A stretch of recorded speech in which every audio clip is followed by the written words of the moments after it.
जय श्री हरि। आज हम सुनेंगे अश्विन मास कृष्ण पक्ष की इंदिरा एकादशी की व्रत कथा। यह व्रत न केवल हमारे लिए बल्कि हमारे पितरों के लिए भी श्रेष्ठ माना गया है। एक तरह से कहा जाए तो इसे पितरों की ही एकादशी कहा जाता है। अगर हम पूरी निष्ठा, श्रद्धा और समर्पण के साथ इस व्रत को करते हैं तो हमारे पितृ उनको स्वर्ग की प्राप्ति होती है और हम भी जो ये व्रत कर रहा है उसे भी मोक्ष का रास्ता मिलता है, मोक्ष की ओर वो अग्रसर होता है। तो चलिए इस पावन कथा को सुनते हैं। युधिष्ठिर ने पूछा, हे मधुसूदन, कृपा करके बताइए कि अश्विन कृष्ण पक्ष में किस नाम की एकादशी होती है, उसका महात्म्य क्या है।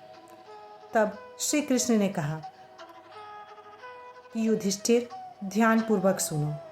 अश्विन कृष्ण पक्ष की एकादशी को इंदिरा एकादशी कहते हैं।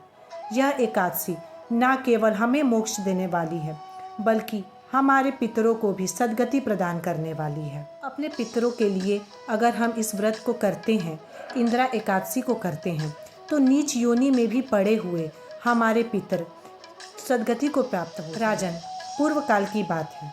सतयुग में इंद्रसेन नाम से एक राजकुमार विख्यात थे जो महिष्मतीपुर के राजा बनकर वहाँ के प्रजा का पालन कर रहे थे।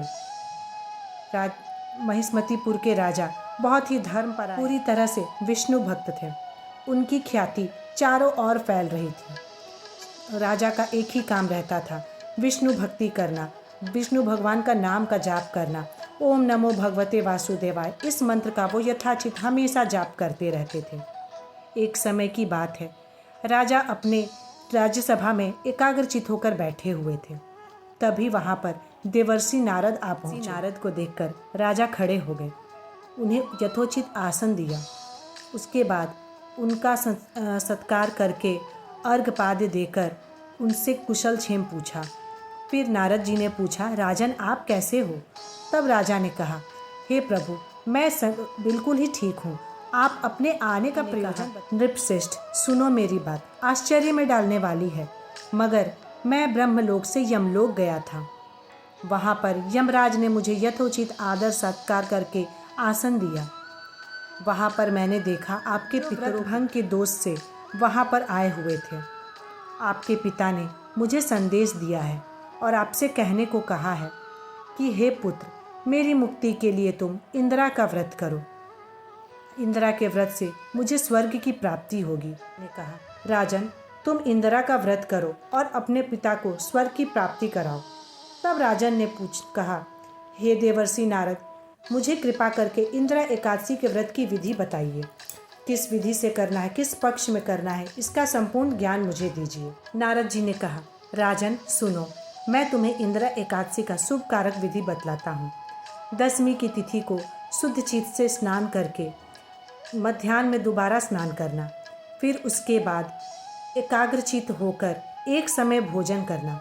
रात्रि में भूमि पर शयन करना। फिर ब्रह्म मुहूर्त में एकादशी के तिथि को उठकर अपने व्रत का संकल्प लेना और भगवान विष्णु से कहना, हे कमल नयन भगवान, मैं आपकी शरण में आया हूँ।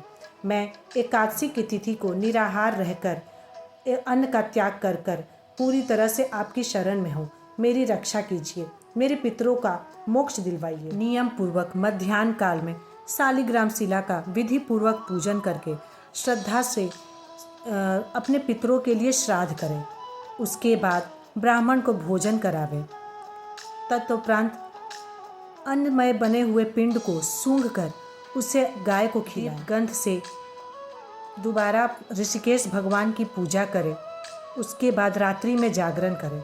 द्वादशी की प्रातः में दोबारा ऋषिकेश प्रभु का मधुसूदन के नाम से पूजन करें। प्रार्थना ब्राह्मणों को बुलाकर यथोचित मौन रहकर अपने नाती पोते बंधु बांधवों के साथ भोजन करें।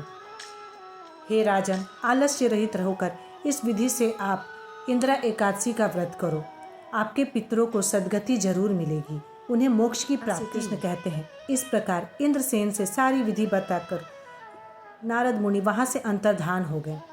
फिर राजा ने अंतरपुर में अपनी रानियों, पुत्रों और भाइयों के सहित विधि पूर्वक नारद ऋषि के बताए हुए विधि से इंदिरा एकादशी का व्रत किया।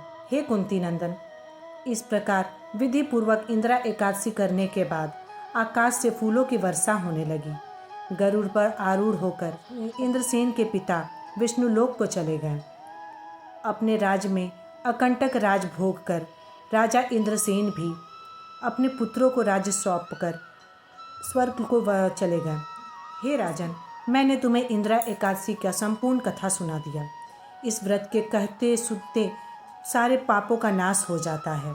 जो भी भक्त हृदय से इंदिरा एकादशी का व्रत करता है उसके पितरों की तो मुक्ति होती ही है, उसके भी कई जन्मों के पाप मुक्त हो जाते हैं। तो इस कथा से हमें यही संदेश मिलता है कि श्रद्धा, भक्ति और व्रत के द्वारा न हमारा ही कल्याण होता है बल्कि पूर्वजों जो हमारे यमलोक में बैठे हुए हैं उनका भी कल्याण होता है, उन्हें भी सद्गति प्राप्त होती है। जो भी लोग इस दिन दान, धर्म, उपवास करते हैं उनकी सभी मनोकामनाएं पूर्ण होती है, उनके जीवन में सुख समृद्धि का वास होता है। आइए हम सब भी भक्तिपूर्वक इस व्रत का अनुष्ठान करके अपने पूर्वजों को मोक्ष दिलवाएं, थोड़ा सा पुण्य पाएं, ताकि हम और हमारा परिवार हमेशा सुखी रहे, स्वस्थ रहे और श्री हरि की अनुकंपा को प्राप्त करें। भगवान श्री हरि की जय, बांके बिहारी लाल की जय, बरसाने वाली की जय।